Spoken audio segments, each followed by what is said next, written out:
Now we're going to insert the sleeves into the romper, and it's very easy. You've already marked the front here, and you can easily tell which is the front of your piece, because obviously it has either a little scoop in, that's the back, or it's flat and has the facing on, and that's the front. So I want to have the front of the sleeve facing the front of the romper, and then I put both of those together with the right sides facing each other and pin it into place. And most of you that's sewn, made plenty of rompers, you won't pin this. You just go on and sew it. I would recommend maybe one pin on it at the very beginning, so you don't get confused when you're at your sewing machine and accidentally grab the wrong side. That has happened to me as well, and you think, oh no. And then you have to unpick it, and with jersey, when you start unpicking, you easily get holes in it, so you want to be careful, but not, don't overdo it. And then I'm going to pin it on the other side as well, and that is my back.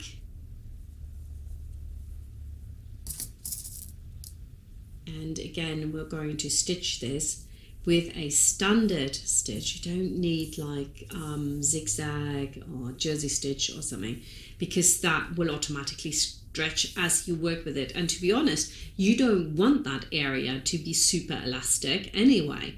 We're going to top stitch it afterwards. So what you want is just a normal stitch. And I'm doing the other side now, pin that into place as well.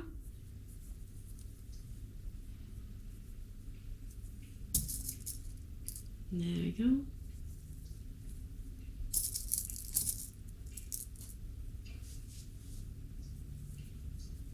Great. Now fold it over again. Grab the other side. There we go. Make sure the right sides are on the inside. See? Flip that one over and pin it, and then I'm ready to sew them together.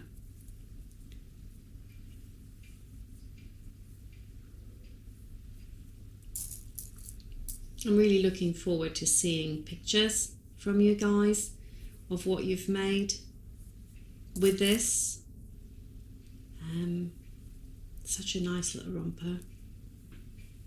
I couldn't find any raglan rompers actually when I was researching it. I went from shop to shop and nobody had raglan, and I thought, aha, it's obviously a little bit harder than the other ones.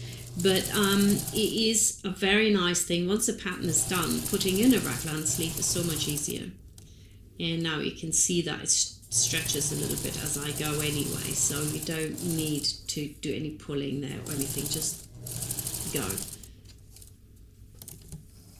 And then the next step is to overlock all these seams, of course, as well. And then we can put the neckband in there next. See, in the front it's lower down.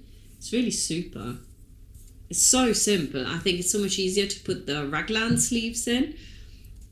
Right. So now we need to overlock. And I'm going to cut off a little bit here so that when I put the side seams together, it's not like any pulling on it. That's why the seam allowance has to be less, otherwise I would just leave it. And I've got my little marking here, as you can see.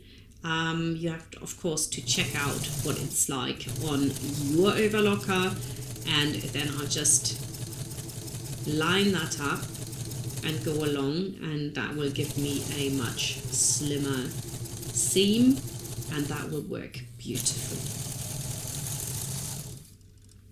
And you can see here there's a little bit of stretch in it, and I've left a little bit. I could have even gone a little bit closer if I wanted to. Now I'm going to iron all the seams towards the sleeve with a lot of steam. And again, don't leave it out. You can also check, is it still the same shape? Have I stretched anything? Put the pattern piece back on if you like. And I'm now going to top stitch this. You could also iron them into the garment, into the torso, and then top stitch from that side as well. I think you can do either way. On this one, maybe doing it on the body might have been a better idea because stitching on the rib wasn't that easy. It kind of wanted to move a lot. So that's really a matter of taste. So I stitched on the sleeve here, but you could do it exactly the other way around as well. That's not wrong, it's just different.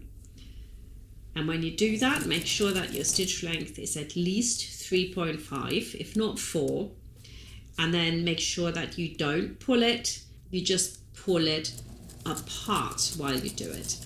And you kind of almost shimmy it in. No stretching here, you don't want a stretched seam. There you go. And I line it up with one of my fixed points on my presser feet. I really like the plastic ones because they've got the lines on them, and then I can just use that. And now I'm going over again. Really steam it in so it's nice and flat. Now with this done, we can go on and put in our neckband. See you over there.